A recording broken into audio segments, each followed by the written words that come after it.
The wild card in the 2006 Jeep Production Runoffs was, without a doubt, the weather.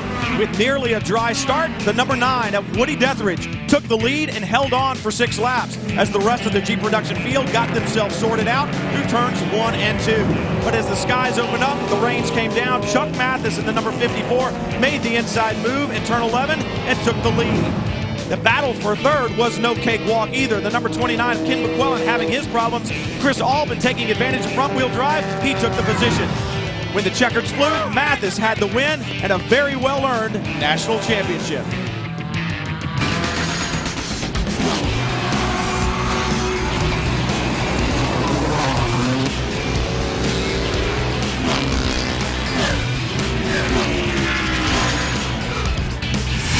Jeep Production may not have had the numbers this year in the SCCA, but it doesn't mean that it hasn't had the competition, and the same holds true for here at the Runoffs. Chuck Mathis in his Volkswagen. This car is light, it is powerful, but more importantly, Chuck is local. He is looking for Runoffs victory number 2. But when you talk about multiple wins, look no further than Kent Prather. He has 6 national championships to his credit. He's worked out some of the engine woes he's had in the past. He's looking for win number 7.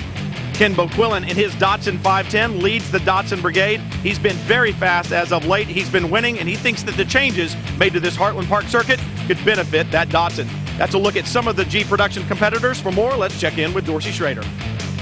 Jeep Production is a class that's packed with a lot of driving talent and a lot of different race cars. Out of Central Division comes this Datsun. This is a classic roadster driven by Bill Wessel. Bill's done some suspension work to this car and has netted a brand new track record at Black Hawk Farms. Now, Jay Marlowe has brought us a Toyota, and the advantage this Toyota might have is it's 140 pounds lighter than a Datsun 510. Also carries a 5-speed gearbox.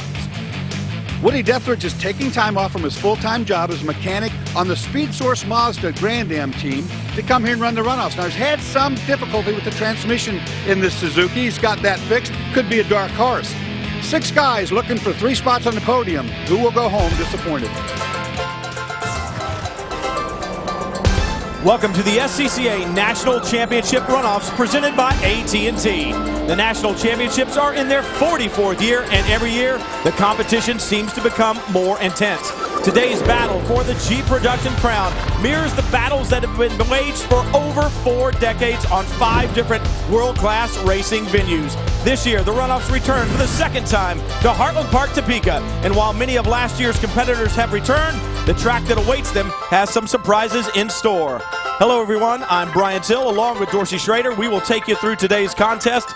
Mike Johnson and Chris Neville will keep you up to date with all of the stories that develop down in pit lane. Dorsey, I say it's a different track. Take us around. Well, reconfiguration of the track. There was 2 places where we always had trouble. Right here in turn 1 and 2 and right here in 8 and 9. Those corners were too tight. All we did was crash race cars. What they did, they opened them up. Now, this end of the racetrack right here is extremely fast. But then when you get through turn 9 and you work down your way through turn through 10 through 14, they call it the autocross. Very technical aspect of the racetrack. You have to have proper car placement and really worry about getting power down.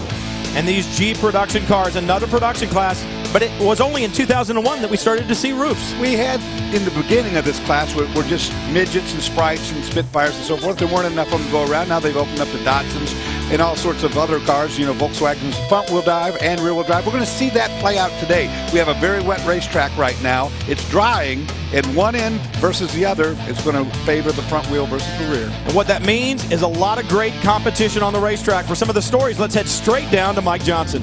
Well, with Jeep Production possibly going away at the end of this race, a lot of teams and drivers are trying to figure out what to do. Chris Albin thinks he's got a very good package right now, and he's going to maybe go to that H Production limited prep, while a lot of the other teams right now are thinking going to a full prep F Production next year.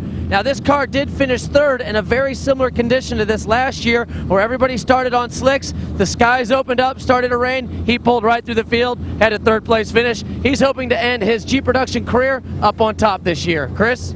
Well, Greg Gopper's a 20-year veteran of SCCA racing, and not only does he race during the summers, but he spends about half his time working corners with our very own Greg Kramer. He has not won the runoffs, but this little Honda has carried him to 15 victories and over 100 runs in it. Now Greg is going to roll the dice this weekend. He's putting his chips on a slick tire. We've seen rain all morning long. That rain stopped just about an hour ago, so the track is definitely drying out. He thinks the slick is going to be the way to go. The rest of the grid down here, we see a blend of rains, slicks, and also this intermediate tire. This is actually a slick tire that some of these teams have come along and hand grooved them, so we see different distances between the grooves and also depth of groove. So everybody kind of rolling the dice, not really knowing what to do. Mike? Well, the front two cars are on slicks, but these guys can do other things with their cars. They don't have downforce, no tunnels, no wings, but they can still adjust ride height. They can adjust their sway bars and spring heights and their shock absorbers. They're trying to do everything they can to make sure they can get as much grip,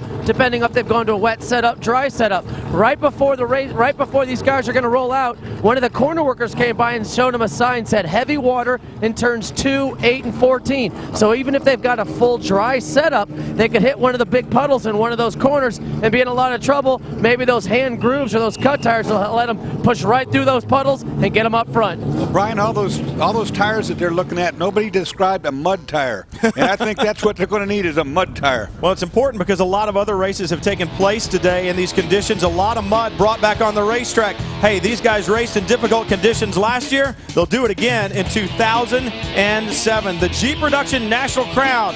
It's up for grabs next. The SCCA National Championship Runoffs from Heartland Park, Topeka. The 44th running of the runoffs, and for 43 years they have crowned a Jeep Production National Champion. They'll do it again this year to make it 44, and in reality, even 10 years before that, they claimed national crowns in Jeep Production. They did it based on points. Today, they'll do it on the racetrack like they have for the last 43 years. Jeep Production title up for grabs. Take a look at the starting grid. Chuck Mathis, a former national champion, will roll off on the pole. He could take the Triple Crown.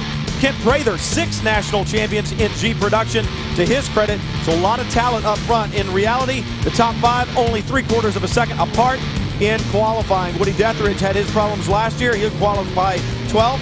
Start there today. Gregory Lund will not make the field. The field right now gathering up behind the pace car. You get a look at the racetrack, Dorsey, and you can see some of the damp spots out there right now, but the racetrack looking like it's getting pretty well dry. For more from pit lane, let's check in with Mike. Well, we got a late-breaking story. Andy Deathridge in the 69 car actually qualified 6th at the end of qualifying, but there was contact in one of the qualifying sessions, so SCCA officials and the driver of the other car in contact protested the 69 car. He got moved back 6 positions to position 12. Now he says the 00 car was weaving in front of him. He was gaining 4 seconds per lap. They made contact, they hit, he got protested. Here's Chris with the other side of that story. Well, Keith Church was the unlucky recipient of that incident back on Monday and had massive damage to his car. The car is no longer square. Most of the damage was up on the left front corner. The suspension was no longer in the right spot. They can't get it back to that, but Keith is hoping that with the wet track today, maybe that will equalize things out and he can hopefully have a little bit of lady luck on his side. Well, this racetrack is almost opposite from what it was last year, Dorsey. Last year they started in the dry, then the rains came, but today the rains came much earlier. They came last night, early this morning, but now the track beginning to dry, and it's pretty well dry. There's some damp spots out there. I'd say there's a lot of gray showing, but there's a lot of brown showing as well. A lot of mud on the racetrack. That's that mud tire thing I was talking about. And you alluded to the fact that we've had races before this one. Those cars have been on and off the racetrack. Racetrack's going to be slippery, but it'll be drying out as they go. You know, we'll have to see how it works. The front-wheel drive car will have an advantage right off the bat, but I think ultimately this track will go dry. It's very windy right now. And with all the rain, that washed off whatever rubber was put down, so we've got a very green racetrack as well. And now with the track being dry, they're going to be putting down a lot of rubber, but a lot of different types of cars. You alluded to it in the beginning, Dorsey. Rear-wheel drive, front-wheel drive, newer cars, older cars, 10 tops, open top. Yeah, and that might be why the class isn't as popular as it used to be. I mean, these cars nowadays, you can put different engines or different preparation levels on the engines and move between classes and so forth. This Jeep Production's always been popular, but right now it's on the bottom of the totem pole. Kent Prather, 6-time champion in a 1962 MGA. The newest car is 14 years old, so nothing real new in this class. All right, let's take a look. Front row onto the front straightaway. Mathis in the number 54. Jay Marlowe outside in the 21. Both of them divisional champions. Mathis has a victory at the runoffs, and that victory came last year. So defending champion looks at the green, and we are underway in G production. Very slow start. They brought him up very slow, but Chuck Mathis now checking out. Great start there by Mathis. Working the field down. You see Woody Dethridge there in the black Suzuki already attacking from his 12th starting position. We talked about the fact that he had qualified 6th. You see the damp spot there at the exit of turn 2, and that's the challenge, isn't it, Dorsey? You've got dry areas of the racetrack, you come around the corner, and bam, there's the wet spot. It's downhill right there, so all the water drainage is going. There's another one right there. You see everybody trying to avoid that. Ken Prather doesn't avoid it. He drives the MJ right through it and passes a couple cars in the meantime. Well, Prather on some of those hand-grooved race slicks. Woody Dethridge already now making the move. He's up to 5th, I believe, in that black Suzuki, so he is on a charge. Our front 2, Mathis and Marlowe, both started on slicks. Prather and then Ken Buquillin, they both started on those hand-grooved tires. Bill Wessel, who started 5th in the 47, was on slicks as well, so a wide variety of tires up front. And I think that if you started on slicks, you made the right decision. Look at Dethridge. Boy, look at the power there. And then think about the technology difference between that car and the MGA of Ken Prather right behind it, a car built in '62. Or Ken Buquillin right in front of him in the Datsun 510. So right now, Woody Dethridge surrounded by a little bit of nostalgia in the front and back. But that's an awesome start going from the back like that all the way up, and the lap's not even over yet. See a good move, Bill Wessel there in the 47, one of the Datsun Roadsters, and that is a neat car. I can remember going to the runoffs back in 1985 for the first time, watching those cars. And then as the 10 tops developed and started coming into the class, it really kind of changed the complexion of it. Wow, from 12th to 4th is an amazing drive by Dethridge. Now onto the front straightaway for the end of lap 1. Wow. Man, and Mathis had gotten a good start, but dropped back to 2nd now. See Marlowe in the black 21 up in front. Mathis there in the orange Volkswagen, the number 54 in 2nd. McQuillan holding down 3rd, but Woody Dethridge right there in 4th. 12th to 4th, 1 lap, 2.5 miles. Pretty darn impressive. We always talk about time will tell, and in this race time will tell because of all these different tire choices and the fact that this racetrack is quickly drying out. Some of those hand-grooved tires are going to start to go away. They're going to start to slide a little bit more. The guys on slicks are going to get faster. Well, those slicks, as they go through that water, might hydroplane a little bit, but they've got good temperature to them. Oh, look at Mathis, a little bit sideways. Thank goodness for front-wheel drive. Buquillin in the Datsun 510 behind him, a rear-wheel drive car. And then you got a train from 4th all the way back, 5th, 6th, and 7th right there. Dethridge and Prather, you got to watch those guys, both champions before. They are set right now just to ride around, I think, and let this racetrack come to them. Saw Bill Wessel in that Datsun Roadster. Chris Albin right in front of him. A good look at Ken Buquillin in the Datsun 510. And look at Dethridge looking up the inside, coming into the 8-9 complex, one of the faster areas on the racetrack. And he makes it look easy. He just powers by him. Yeah, he's got some serious power there. Ken Buquillin carrying the speed banner on the side of his car. Thank you, buddy.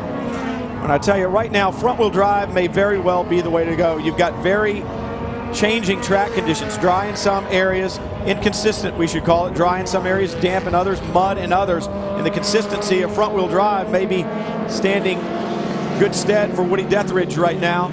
Marlowe continuing to lead over Mathis, then Buquillin, then Dethridge. And a problem for the 00. Keith Church, we talked about him. That car not particularly square, and we may see part of that being the problem right there. So one of his suspension parts where you bolt on, the frame got bent and he can't bolt it back where it needs to be, so he's running a car that's not doing just exactly like it should. Dethridge works his way down the straightaway past Ken Buquillin, takes over the 3rd spot, and Dethridge on a march to the front right now, once again just powered by that little Datsun 510 and takes over the 3rd position. His sights now set squarely on defending champion Chuck Mathis in the Volkswagen in front. But look at this. Great battle here between 2 of the older cars in the class and 2 of the cars that Bill Wessel, I was used to seeing. Bill Wessel got by and has made that pass for position. Great battles in G production. We may not have seen a lot of these cars this year, but when we see them, they give us a great show. That's what we're seeing here. G production from the runoff. Stick with us.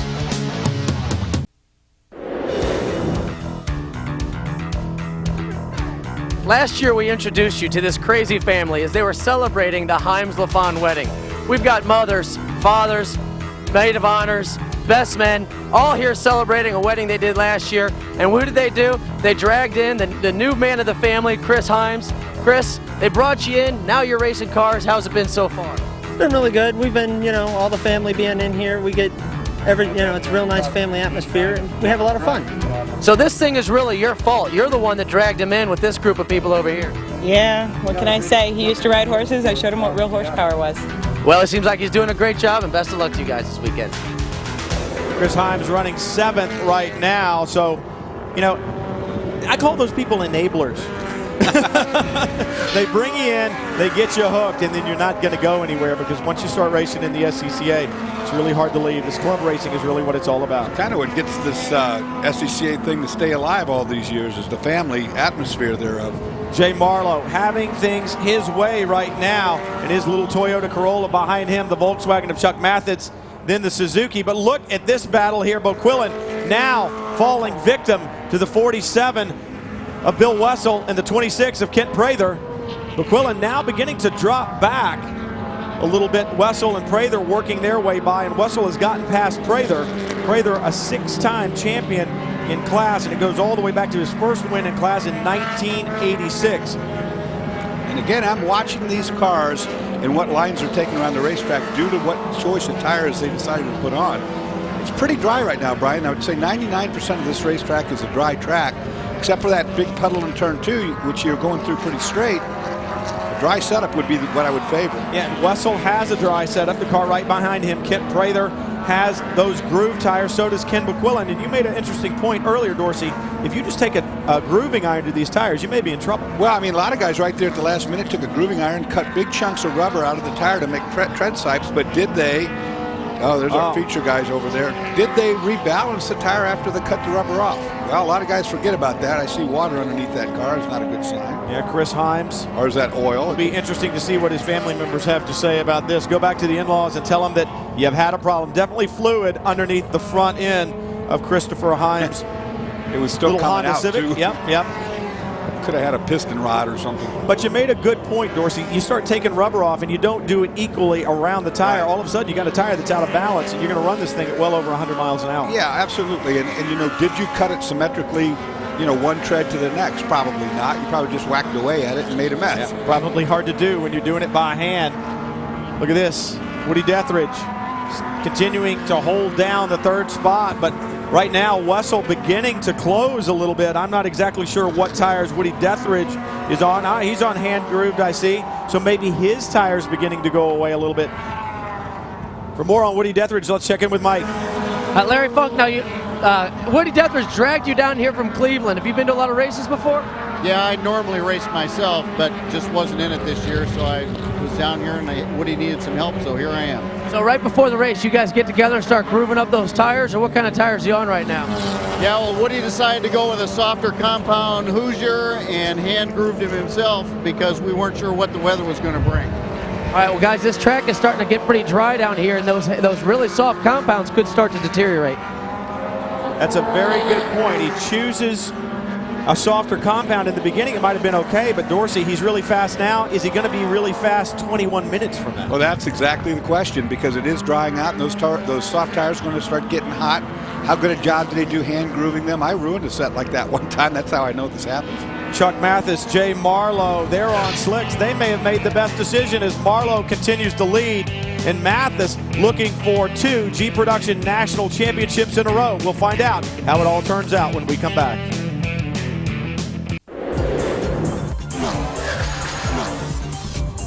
After running all season in a Volkswagen, Tim Pitts decides to purchase a Datsun 510 just 4 weeks before the runoffs. Tim, why the decision for the new car? It's a much faster car. It's probably 30 more horsepower. It's got twice the brakes. It's got equal handling. It's been a winner in the Northeast. Couldn't resist buying it. It's been quite a learning curve here this week, but hopefully with a little bit of luck we'll do well. There's got to be some challenges with the new car, though. Yes, it's been a big learning curve here this week, but I think we'll overcome. Well, he's purchased a winner. Now let's see if Tim can win in his first appearance. And Tim Pitts has that new Datsun. up into the top 10. He's 9th right now, so a good run for him. Perhaps he made a great decision in buying it. Well, we got a black flag to the entire field. Now, this is a kind of a strange way of doing business. They're, I think, going to bring the entire field to a halt, bring it down. Instead of putting a red flag out, which means stop, a black flag means proceed back around the start-finish line and then come into pit lane and stop. I think now that will happen. So they're going to do some cleaning up, Brian. Not only that one car that we saw off the racetrack, which, by the way, did have a wreck. They did get, you see the skid marks over here where that car spun and ended up where it's sitting there.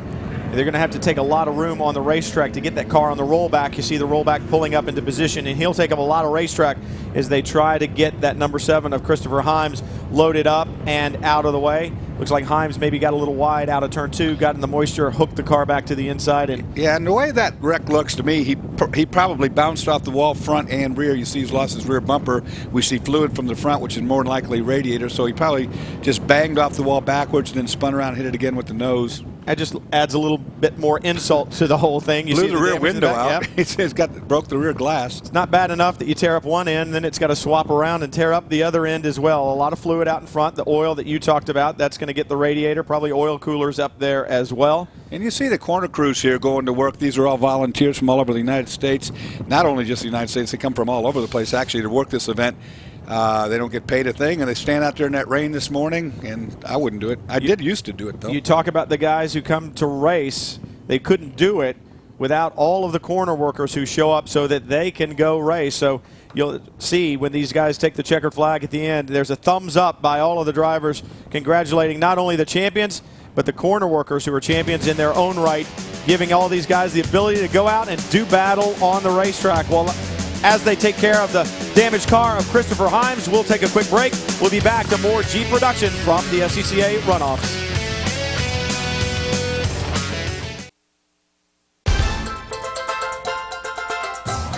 The 44th running of the SCCA National Championship Runoffs and the 44th running for the Jeep Production National Crown from Heartland Park, Topeka.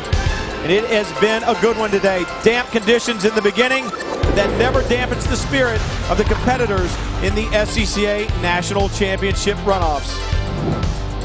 Jeep Production, the battle for the crown. Jay Marlowe leading right now. Chuck Mathis wants to make it 2 in a row, but the field right now, stop. The competition parked, getting the racetrack cleaned up. We talked about Christopher Himes earlier in the event, and then he had a problem at the exit of turn 2. Car came to rest. They had to clean up the mess and take a look and get an idea of what happens here, Dorsey. Oh, that's not going to work. Boom. Got loose. You saw that. Couldn't get the car stopped. Once he got on that grass, Brian, no way he was going to stop there. Big impact, and then you see him sliding off and getting stuck up there on the racetrack. So it did do the radiator oil coolers or whatever. They got to clean that up. So the black flag is out. Means all the cars are stopped on pit lane. You can't work on them. Not supposed to do anything to it. Mike, what have you got from pit lane? Well, I'm down here with Jay Marlowe. They just pulled into pit lane right now and under this black flag. I'm just going to get a quick interview. Seem to be pulling away pretty strong right now. How's your car running? I've got an LNA Enterprises motor in this thing, and I don't think anybody can catch me. That sounds like a great advantage. Now, how about tires? You're on those slicks right now. Is the track pretty good? Or is there still a lot of puddles? There are still some real wet spots just in a few isolated areas, but for the most part, most of the track is dry. All right, good luck. You're doing a great job. And that's what I was talking about, Brian. He is on a dry setup, and I think that is exactly the right choice because we're not really all that wet. We've got a couple puddles, but you can deal with the puddles. Great choice for himself. Chuck Mathis made that same decision, as did Bill Wessel. Tim Pitts did as well. Gregory Gopper. We know that all of those drivers are on slicks. Mike, what else do you have? Yeah, hey, Woody, you had a great start. How's that car running so far? Real good. The car's running great. I'm going to kick some butt. All right, well, that's the right attitude you need with only a few minutes to go in this thing. Well, this might save a lot of guys, this fact that we've been stopped now for a while in pit lane. The guys that had the groove tires, you know, those tires would have been warming up and those tread sipes would have been getting a little rubbery and squirmy. Now it's all cool back down. They get to do it all over again. I don't think Woody Deathridge really cares. You heard the enthusiasm in his voice, Woody Deathridge. 4th right now. He's trying to chase down Jay Marlowe. We're going to come back for the green flag and more Jeep production action from the runoffs. The 44th running for the G Production National Crown at the SCCA Runoffs. At the drop of the green, the front row flashes by the line, and Jay Marlowe takes the lead from the drop of the green. Chuck Mathis in his orange Volkswagen drops back a little bit, but the man on the move, Ken Boquillan, having a good run, but look at the outside. It's Woody Dethridge in the number 69, charging to the front. A great run from his 12th place starting position.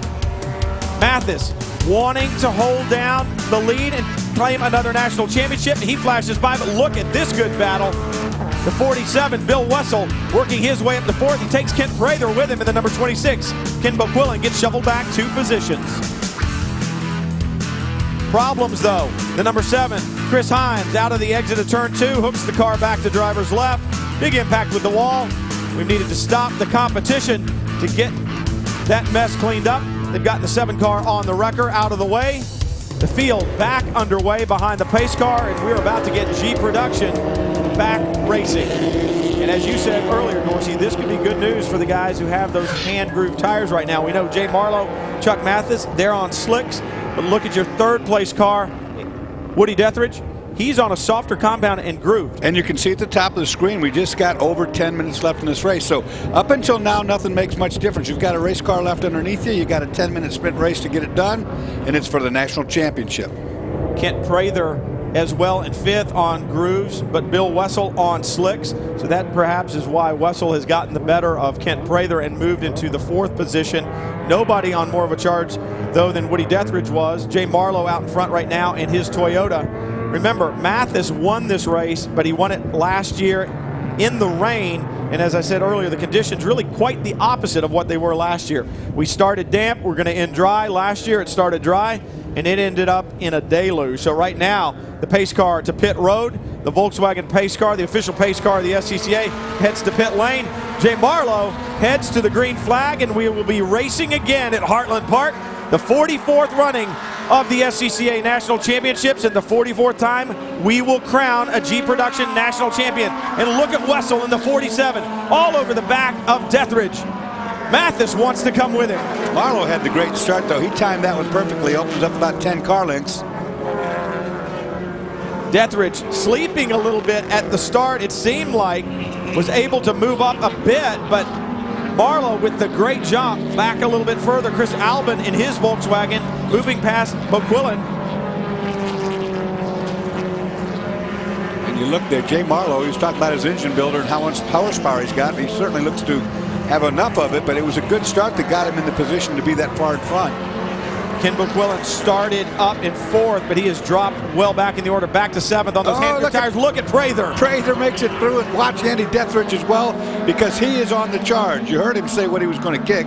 He's headed that way. Woody up to 2nd place, Prather up to 4th, Mathis right in front of him, but Wessel looking to come back. Bill Wessel looking both sides of Kent Prather right now. Wessel in the 47, Prather in that beautiful number 26, that MGA. Prather did not want it to rain. This car is not a good rain car compared to these front-wheel drive cars, and it's still a little bit damp out there, but for the most part, you're on a dry track now. When we spoke with Prather earlier in the week, he said, I've got a shot at this as long as it doesn't rain. Well, he did not want to see the damp conditions. He's rolled the dice with those groove slicks. He may be paying the price a little bit. Bill Wessel in that white 47 all over the back of him. The orange 54, defending race winner Chuck Mathis right there in front. You can throw the proverbial blanket over there. And he gets pushed. Wessel pushes him. Loosens him up. He's not going to be happy about that at all. Wessel working to the outside of him now. That was the loosen your friend up in the corner technique. Worked pretty good. And these are 2 cool old cars. You don't want to be rubbing too much on them. The parts hard to come by. Wessel takes the position back from Prather, but Prather looks back up the inside as they get to 1 under braking side by side. Oh, you don't get any closer than that without changing some paint. Oh, now up back to the inside again, trying to outbrake him down here in 3. These 2 having a great run right now. The battle for 4th, changing it back and forth, and Mathis really beginning to put the pressure on Dethridge right now. Remember, Mathis on the slicks, Dethridge on the groove compound, the softer compound. Both of these cars front-wheel drive. Chris, what do you have on the 69? Well, Brian, Woody Deathridge had that great restart there. He went from third all the way past Chuck Mathis, but as you were just saying, Mathis is on those slicks, so it looks like he's starting to group in the car, try and get back around Deathridge and see if he can put some pressure on Marlowe. I think it's the slicks right now, Brian. The slicks are starting to pay off. These battles are awesome. Woody Deathridge right there, Chuck Mathis right behind them, but Kent Prather and Bill Wessel still going at it strong right behind him. These two battling in every apex for position right now. Wessel, that's not where you want to be. Can he hold across. No, he's going to get past. Spectacular stuff. Wessel never lifted, neither did Kent Prather. And one more time, the position change. Now, Wessel needs to take a breath, because I guarantee you he hasn't since the entry to turn 8. And look at this, Mathis all over the back of Deathridge, and behind them, Wessel and Prather still at it. Deathridge in the black 69 still out in front of the orange Volkswagen. Oh, and Mathis got the position. Deathridge just slid off the corner 14, got too wide. Mathis worked to the inside and is taken over. Beautiful stuff. The same thing happened right behind him. Wessel to the inside of Prather. Mirror images. Take a look at this. Mathis in the orange Volkswagen slides wide. There's Wessel. And look at that. That was Wessel loosening up Prather a little bit from that corner, and of course we'll outrun him down the straightaway as a result. That was a lap or two ago. This was this very last lap, the slide for life. Did a great job, but once he knew he was going off, he straightened his hands off and just let it happen. Spectacular G production action from the 44th running for this national championship and the 44th running of the SCCA National Championships. We'll be back with more G production action from Heartland Park. The SCCA National Championship runoffs from Heartland Park. G production, the crown on the line. Jay Marlowe out in front by almost 5 seconds. The battle's behind him. Intense, and he loves seeing it in his mirror. It has allowed him to walk away from the pack. 5 seconds in hand, that is his lead, and Jay Marlowe having it all his way. You heard him say earlier, hey, I think the engine in my little Toyota is going to take me to the front and keep me there, and it has, Dorsey. Plus the setup. I talked about that at the beginning of the show. Whoever did the gamble right and got the right setup, which is a dry setup, was going to win. And of course that is Marlowe. But back behind that, here comes Chuck Mathis. He's doing all he can to catch back up. Mathis would like to make it 2 in a row, but he's got a long way to go. And look at this battle. Bill Wessel has shaken Kent Prather. Prather has had a problem nowhere in the picture, and he had been hanging right there. So Wessel now, Prather out of the picture. All he has to concentrate on is that little black Suzuki in front of him, the number 69 of Woody Deathridge. Prather, I just saw him, just came onto the front straightaway, so he had a problem somewhere on the racetrack and has dropped well back. Meanwhile, Bill Wessel trying to hunt down Woody Deathridge. You heard him in that break during the full stoppage there. He said, hey, I want to kick some rear end. I'm going to the front. Well, he did. Now he's gone back a little bit, and he's not having to look out the front windshield as much as he's having to look out the back. Well, Deathridge's car is starting to squirm around. I think that's going to be a tire-related situation. And we look back, all the third car there, finally comes Kent Prather. He's definitely at a slowed pace. Yeah, he's continuing to drop back, Mike. Yeah, there's not going to be a 7th-time champion today with Kent Prather. You can hear his motors just really struggling down the front straight. He was actually waving cars by last time by, so I'm sure he wants to finish the race if he can, but he's definitely not going to win today. Well, disappointment. He's had some engine problems in the past, thought he had them worked out. Obviously, they've come back, and talk about coming back. Look at Bill Wessel to the inside of Woody Deathridge. That's up through turn 7. The next complex of corners, the very fast 8, 9. Wessel knows it well. He went mudding there just a lap or 2 ago, Dorsey. Here we go. But Deathridge has got the car right now that's got the squirms. Watch the back of the... Oh, he's going to do it again! Yeah, same way. Oh, this time he might be in big trouble. He is in trouble. He's going to have an accident here. Oh, he just got to the wall. He escaped with it once. Oh, he's not going to get by with it twice. Nope, not that time. I saw it was too far gone, too much speed on, and now he's going to be lucky if he doesn't get himself into trouble. Oh, huge disappointment for Bill Wessel. This looks like exactly what he did before, but right here it all goes very, very wrong, very different from what happened before. Deathridge, a good read on that crash right there, not to get involved too. Look at that. That's big trouble. That's when you know it's all going wrong. Come on, baby. Nope. He's Not thinking turn, turn, turn. Nope. Not this one. Bill Wessel problems from the front, he'll be dropping back. Jay Marlowe continues to have it all his way. 5 seconds in hand, on his way perhaps to the Jeep Production National Championship title. Jay Marlowe continues to lead from the Jeep Production National Championships at the Runoffs.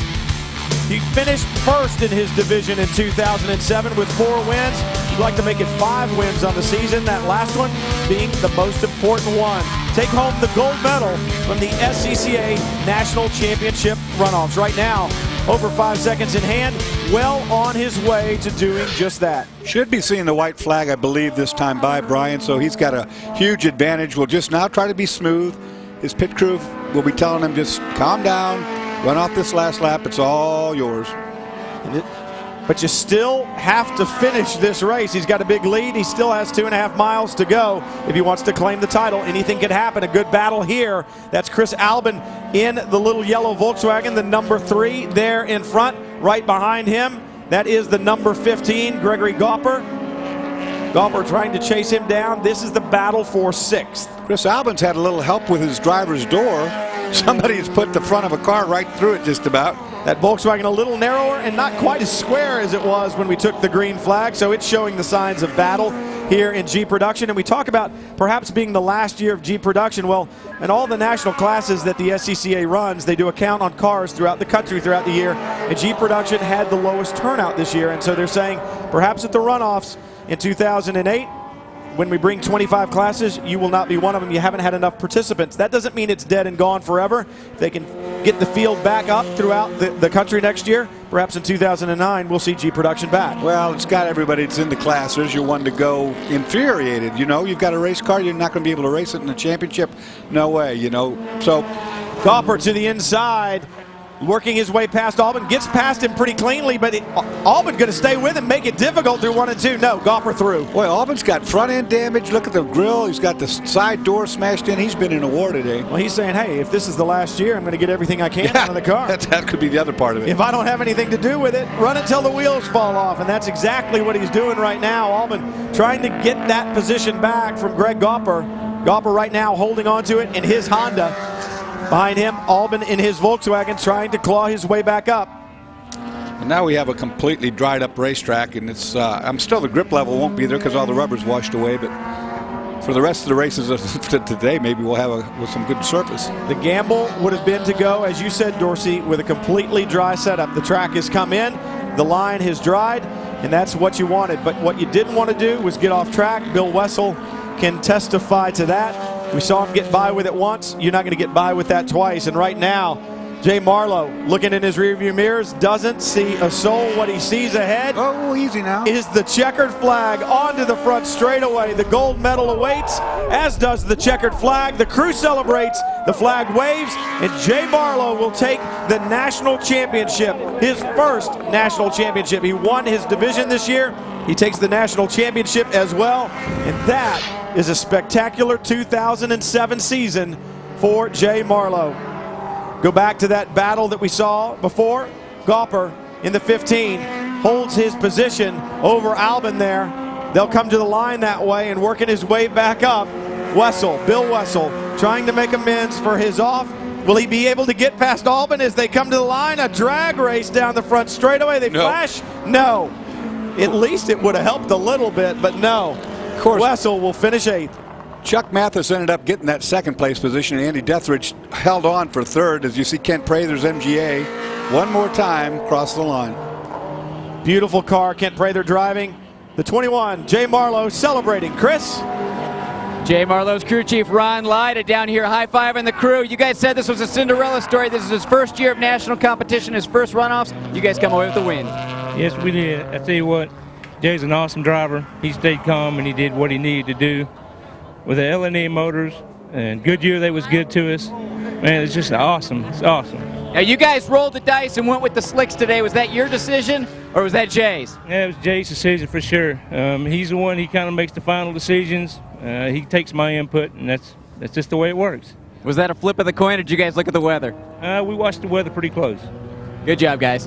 I'm surprised he didn't say it was his decision. He didn't have Jay there to dispute it. Hey, take the credit when you can get it. But Jay Marlowe did a great job on the track, obviously a great job off the track as well, making the decisions, going with the setup, going with those slick tires. So Jay Marlowe makes the good call, and in the end, it pays off.